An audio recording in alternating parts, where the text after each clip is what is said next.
Guys, you know how I deliver firewood. I don't do big quantities. I don't deliver cords, but I do have a few exceptions.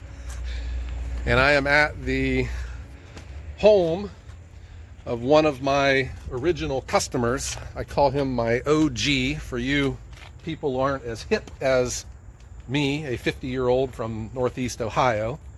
An OG is the original gangster. And one of my very first customers is right here, Tom Kitchen Abs. And he is not only he's not only a special customer to me, but he's a special person to Northeast Ohio. He is a meal prep company. Yeah, he is kind of a rags to riches story. I mean, you started at the bottom, you know. Yep. I was talking with him about this, and and there were, you have peaks and valleys in your life, and he had, some adversity with just the finances, trying to find a direction to go.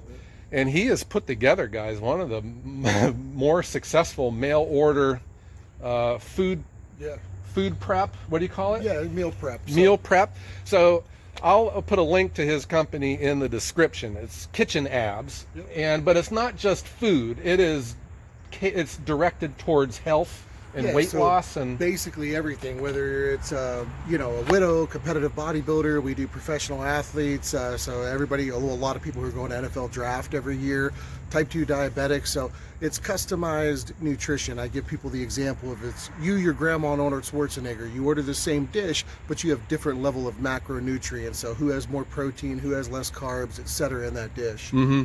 And when I come here, we seem to always start talking about food, something I'm very good at. And we got to figure out a way to make Dr. Pepper a part of your program.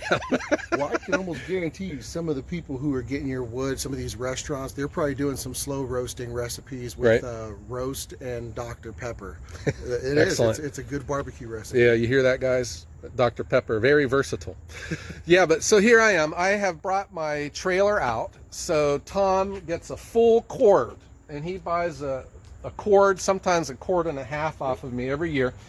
And I had told you when I had first started this, I put together my website. My first call was a restaurant. My first residential call was this guy right here. And I have 3 homeowners that I consider my OGs, and I do my best and I bring the best, and I make exceptions because I don't deliver cords because it's tough, with the trailers, and some of these driveways are tough to get in, and some customers are pretty finicky about their grass and their driveways. But Tom here is always, and you live in a really nice area. This is Youngstown that he's here, and your business is just right up the road. Yep. So he's pretty close. But let's take a look at your firewood here, Tom. Oh, yeah. What do you burn your firewood with? You know what? We are just typically a wood burning fireplace. And it was before I found you. I was trying to figure out what I was doing wrong. I mean, because I grew up with fireplaces, and it's amazing the amount of smoke that comes in your home when you're burning subpar wood. I mean, people think you could buy something from a gas station or buy something off of Craigslist and wood is wood, and it's not true at all. Just from, Uh-oh. Yeah. We've got dogs here. Just from the the odor of it, to the smoke, to even just the pleasantness of it sitting in your house, while it's dry. So it's especially heating prices, man. It's a great time. If somebody has a wood burning fireplace, get into it, because no kidding. Just the warmth for the season, just the ambiance, as well as the money savings. Yes. I mean, it's crazy. You've lived in this house for how long then? You know what? I've been back here about 8 years now. I grew up, and this place was a fraction. It was about 1,000 square foot, and now we're about 3,000 square feet. So, and you have a fireplace that you do this with, right? Yep. You don't have an insert. It's just that open hearth. Yeah. Well, yeah, it's a wood burning fireplace. Yep. All right. And I see you got a wood shed here too. Let's look at his wood shed, guys. This looks like it's is this homemade? Yeah. I see some. We got some dogs again. Yep. I see you got some pallets that made it, but it's got good circulation. Got a roof over top of it. I like it. I like it a lot. And like you see, this, you know, it's been an evolution, because I think when we started with you guys, it was okay, it was a half a cord. Right. And then it's just grown to a cord or more every year. So. And, you know, Tom, what I like about him too, guys, this is one of the few times I ever dump wood onto the ground, because his son and him, he'll come out here and he'll load this, and I'm long gone, because stacking a cord gets old after a while. I guess if you're doing it once a year, though, it's pretty good, huh? Yeah. So you don't have any recipes, though, Tom, for your business for with wood smoke or anything like that. Is that right? Yeah, no, offhand we do not. It's all indoor cooking. Yeah. We're going to have to work on that with him, guys. Yeah. So I just wanted to show you a home delivery. I don't, the majority of all my home deliveries, except for 2, involve my smaller truck, and it's a half to a quarter cord. This is one of the very few that I bring a full cord to. But you know, Tom and I had talked about where we both started. You know, we both had some adversity. You know, mine's well documented in dealing. You know, I had to leave my job to take care of Dad, and then Tom, you had a law enforcement job, and then you moved back to Youngstown, and then it just took him a while to find his traction, but now you put it together. So I have a lot of people that watch my channel that have an interest in turning their side hustle or their hobby, their passion, into a full-time career. Do you have any advice on people that have that going on in their lives? Yeah, well, you know, it's like how we were talking about earlier. It's one of those things that when you're doing it out of necessity, and if you are passionate about it, and just having your customers or your clients' best interest in mind. We were talking about Zig Ziglar earlier, and it's, hey, you help enough people get what they want, you'll get what you want. And just, you know, showing up, answering the phone. You know, I got to say, every time I call or text, you answer the phone. If there's a delay, hey, you get back with me. If it's I can't deliver it this week, it'll be delivered next week. So just the follow up, and, you know, especially starting out, let alone through the longevity of your business, as soon as you have the mentality that your time is more important and your time is more valuable than the customers, you're probably going to fail. It doesn't mean you have to be at somebody's beck and call, but that's very well said. You know, you are in business, you are a service. Yes. And again, if you care about your service, if you see the overall, you know, what you are offering to the person and how you are better than somebody else, not because of ego, but because of actual works and deeds done and quality of the product, then that will come through, and that's what you're selling. One of my best supervisors I ever had his belief was that you act as a humble servant. And I think I can speak for the firewood industry. There's like this attitude of the people, they stand in judgment of their customers instead of embracing them, because people don't know what a cord is, they don't know what seasoned wood is. It's an opportunity to educate. And what you're able to do is not just make delicious food, but you are educating your customers on healthy eating. Oh yeah, I mean, and it's over and over and over. And again, not to go on a rant, but you know, we have videos on our YouTube channel about, hey, what's the difference of a chicken breast? Because you go to the grocery store and a lot of people don't realize something could be injected with 2% broth, pump, salt, and something else could be 15%. So you could have 2 identical breasts, and one has 600 milligrams of sodium, and you're getting 15% less product because it's been injected. And again, trying to educate people, because you want what's best for them, whether they're using you or not. You know what I mean? Sure. You want them to be educated, and you know, you're proud of your product, and you're trying to share that. Yeah, you know.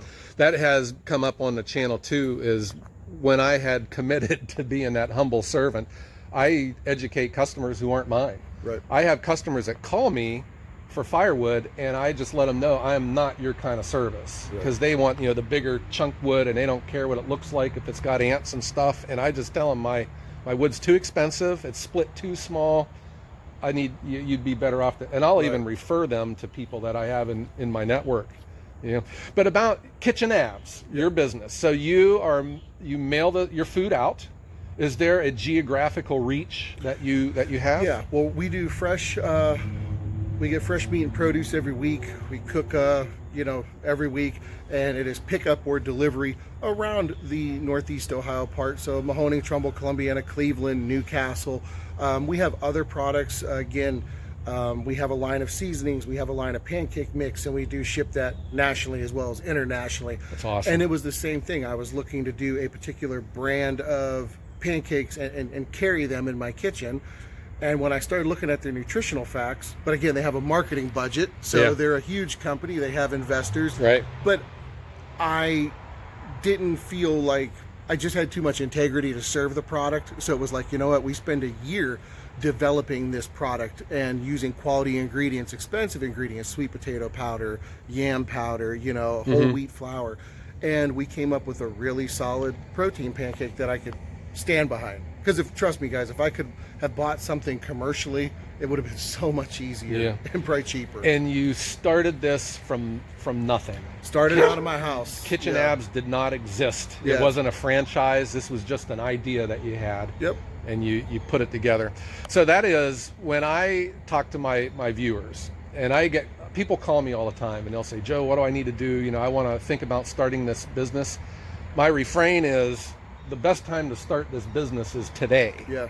And did you have the perfect plan when you got it started? No. I mean, you know, it's proof of concept. When I see people who start a business and they're worried about their logo, their business card, their website, and they've never really done the job. Right. And it's like, no, go out, do the job, work the kinks out before you get, a lot of people like to plan. They'll get the office space, they'll get the, because they like the idea of being in business, and the execution of it really isn't for them sometimes. Right. You know. Totally agree. That is, I think the one thing that if I've done anything right, it was the fact that I just started it. Yep. I had 6 cords of wood to my name. I had a truck without lettering on it. My logo was terrible. I had business cards that I paid 50 cents for. Yep. And I had not a clue what I was doing when I started delivering wood, and I just figured it out, and I kept doing it and kept doing it and kept doing it. And that's what I was bringing to you guys. Every time I see Tom, you know, once, twice a year, we always have that discussion, and I hear me in what you are talking about. And that's what I feel, that there is a message that can be brought to not just our viewers, but to everyone who is sitting and thinking about they have a side hustle, or they sit in a cubicle like I used to do, and I'm thinking, what else could I be doing right now? And the one thing that needed to be done was I just needed to start it. And again, it's for people who are hard workers. I mean, the 9 to 5, if you enjoy getting off at 5 and being home on the weekends, having your own business probably isn't for you. But the 12-hour, 14-hour, whatever work days, they go by faster and they're more rewarding. And there's just, it's less work than it is more of a purpose. It seems like I probably work the same amount of hours, but they're just different, you know, because if I need to disappear between, 3 and 6 o'clock to do something, I can do it. Flexibility, yeah, there is that. And that is the lifestyle that I used to have, with khaki pants and button-down shirts and an office chair with wheels. And here we are dumping firewood in yards, and I'm getting to talk to super guys like Tom here, and super success stories. Well, that's it. Well, and all the hats that you'll wear. I mean, so like I said, we had the meal prep company. Well, then I bought the building next to me, another 10,000 square feet. We're putting in a gym, a juice bar, and hey, I'll probably be out there this week, and I'll be putting in asphalt. And so sometimes your maintenance, your CEO, bookkeeping, you work from that wall to that wall. Yeah. So I didn't remember the first time I met you, and this was before Firewood. You were at the Eastwood Mall, which is a mall here in our area. It's a big mall. He had a table set up in the main concourse area at the water fountains and stuff, and it was some kind of a local health and wellness. And he set up a booth. And I saw him because he's got these big muscles. I identify with that. And he was just talking with people about health and eating and food, and that type of passion is what that growth. That's what made your business grow. Yeah, I think that's it. I mean, Well, and everybody, when someone's interested in something, being that sounding board. Like you said, there's people who you could drop it off to, they don't care. Right. But I know when I'm out here with you, I start picking your brain about, oh, this is, okay, so this is, you know, ash, or this is cherry, or, you know, I mean, it's, to me, it's interesting, especially, you know, I have a little bit of property out here, so, you know, I like being a steward of the land and learning what's worth me keeping and what's diseased, and so Well, it's cool to me. I see one tree that you need to keep right now. I've been standing here. If you've noticed, I've been looking down. This is what I do, guys. I've been looking down, and what do you know? Oh, yeah. Tom has an elm tree on his land. This is an elm leaf, and I'll turn around. Yeah. And there it is. That's an American elm. Those trees should be protected because they're very susceptible to disease. And there's not a lot of these left, and you have one right here on your land. Yeah, the beetles wreaked havoc on everything this year. Yeah, this has been a weird summer. The heat. Oh. You know what, there's locust or cicada or... Yeah. Are your kitchens air conditioned? Yeah. Well, my wood yard isn't, because I was seeing double half the year. Yep. All right, so guys, I just thought this was a great opportunity, and I wanted to bring someone. You know, I love Ohio, and I certainly love the Mahoning Valley, and this guy here is making a name for himself, and you're making, you know, the Mahoning Valley proud because you've built a very super duper operation. So I'm going to put a link to all of his your website. Yeah. You have a YouTube channel? Yeah, website, YouTube. We'll forward it all on to Okay. you. I'll put all of those links down below. If you have any interest, just check it out. And if you get a chance to, stop by his YouTube channel and say hi that you saw him on Ohio Wood Burner. All right, guys. So I want to thank everyone for listening, and I hope that everyone has, you got to put up your thumb here, Boom. a great day.